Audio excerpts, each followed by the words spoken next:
بسم الله الرحمن الرحيم. تنزيل من رب العالمين. أفبهذا الحديث أنتم مدهنون وتجعلون رزقكم أنكم تكذبون فلولا إذا بلغت الحلقوم وأنتم حينئذ تنظرون ونحن أقرب إليه منكم ولكن لا تبصرون فلولا إن كنتم غير مدينين ترجعونها إن كنتم صادقين فأما إن كان من المقربين فروح وريحان وجنة نعيم وأما إن كان من أصحاب اليمين فسلام لك من أصحاب اليمين وأما إن كان من المكذبين الضالين فنزل من حميم وتصلية جحيم إن هذا لهو حق اليقين فسبح باسم ربك العظيم. بسم الله الرحمن الرحيم. سبح لله ما في السماوات والأرض وهو العزيز الحكيم.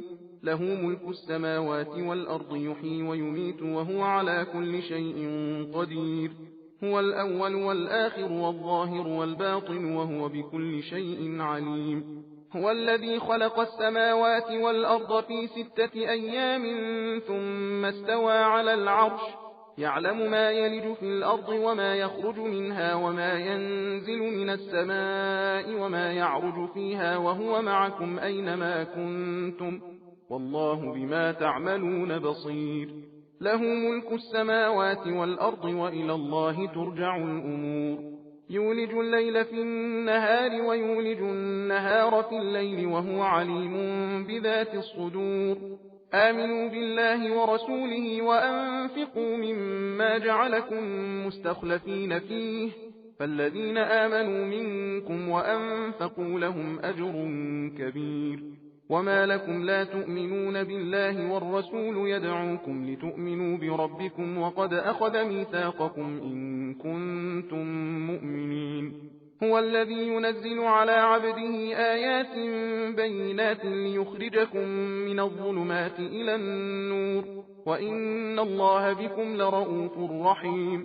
وما لكم ألا تنفقوا في سبيل الله ولله ميراث السماوات والأرض لا يستوي منكم من أنفق من قبل الفتح وقاتل أولئك أعظم درجة من الذين أنفقوا من بعد وقاتلوا وكلا وعد الله الحسنى والله بما تعملون خبير.